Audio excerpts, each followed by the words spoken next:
L'édito politique. Bonjour Nicolas Bétou. Bonjour Dimitri. Elisabeth Borne s'est donc installée hier soir dans son nouveau bureau de Matignon. Et oui, cette fois ça y est, l'objectif que s'était fixé Emmanuel Macron il y a 5 ans de nommer une femme à Matignon est réalisé. Ça faisait 30 ans que ce n'était pas arrivé et il faut bien reconnaître que la France, de ce point de vue, était très loin d'être exemplaire. Bon, si c'est un avantage politique pour le chef de l'État, tant mieux, parce que pour le reste, cette nomination n'a pas que des avantages. D'abord, cette affaire a mis plus de 3 semaines à se dénouer. Une bonne demi-douzaine de noms de candidates plus ou moins pressentis ont été mis sur la place publique. Les rumeurs sont allées bon train, les démentis aussi, pour finalement en arriver à la nomination de celle qui avait été, le plus souvent citée. Alors l'avantage pour Emmanuel Macron, c'est qu'il a géré son temps pour les lancer le plus tard possible la campagne des législatives. Oui, c'est vrai, et il peut essayer maintenant de refaire le coup de la campagne éclair. Ça lui a très bien réussi pour la présidentielle. Mais ce gain politique a tout de même créé un espace de doute. Le président avait-il du mal à choisir? Il a même essuyé 2 refus venant de 2 femmes sollicitées, directement ou pas. Pas sûr que la nomination d'Elisabeth Borne parvienne à dissiper cette atmosphère. Car c'est une techno qui s'installe à Matignon, pas une politique aguerrie. Elle n'a jamais été élue, n'a pas d'ancrage local, n'a pas avec elle une troupe de fidèles. Or, elle va devoir emmener la Macronie au combat des législatives, faire elle-même une campagne, puisqu'elle se présente dans le Calvados, tout en prenant la mesure de son nouveau poste. Et autant ses prédécesseurs avaient un atout pour cela, ils cultivaient la patte humaine, aimaient les élus dont ils étaient, autant la nouvelle première ministre a le caractère raide et la réputation d'être rugueuse.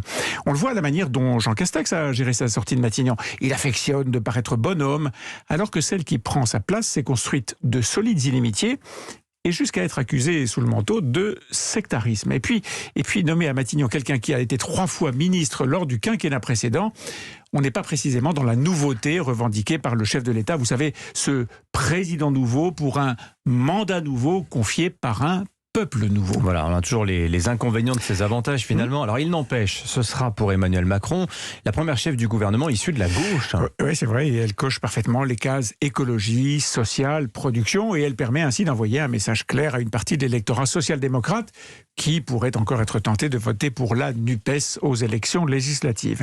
L'affaire n'a d'ailleurs pas été si facile que ça. Tout le week-end, c'est un véritable affrontement qui s'est déroulé en coulisses autour de la possibilité ou pas que ce soit Catherine Vautrin qui accède à Matignon. Bon, cette femme centriste, ancienne ministre de Jacques Chirac, élue locale, avait plusieurs qualités pour être chef du gouvernement.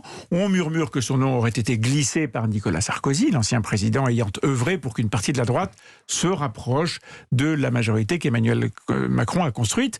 Mais problème, Catherine Vautrin avait défilé il y a une dizaine d'années contre le mariage pour tous. Ah, c'est rédhibitoire ça pour l'aile gauche de la Macronie qui s'est répandue dans les boucles de conversation pour essayer de bloquer cette nomination. Allez, ça a parfaitement fonctionné ça.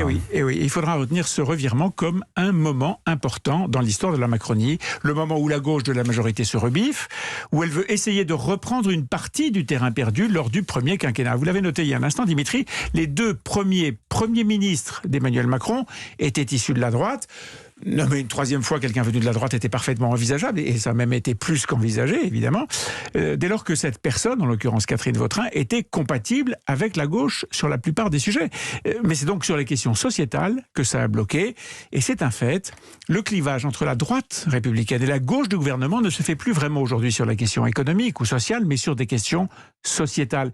C'est ça qui a pesé dans le choix final d'une femme plutôt qu'une autre à Matignon. Il est là le grand clivage, et si elle veut se reconstruire, la droite ferait bien d'en prendre note pour l'avenir. Merci beaucoup Nicolas Bétou. On reparlera évidemment du profil d'Elisabeth Borne dans quelques minutes dans le journal de 8h. Je signale la une de votre journal L'Opinion. Elisabeth Borne à Matignon, donc une femme pourtant agitée. Et je vous donne d'ailleurs les autres journaux qui ne parlent que d'Elisabeth Borne. Le Parisien nous annonce que c'est elle, avec une photo où on la voit saluer la foule hier soir à Matignon. Le Figaro nous parle de Macron qui choisit Elisabeth Borne, réformatrice et techno. La femme des défis pour les Échos, le choix de l'efficacité pour la Croix et la casse sociale à Matignon pour l'humanité. Voilà, merci beaucoup Nicolas. Merci Dimitri. 7h50.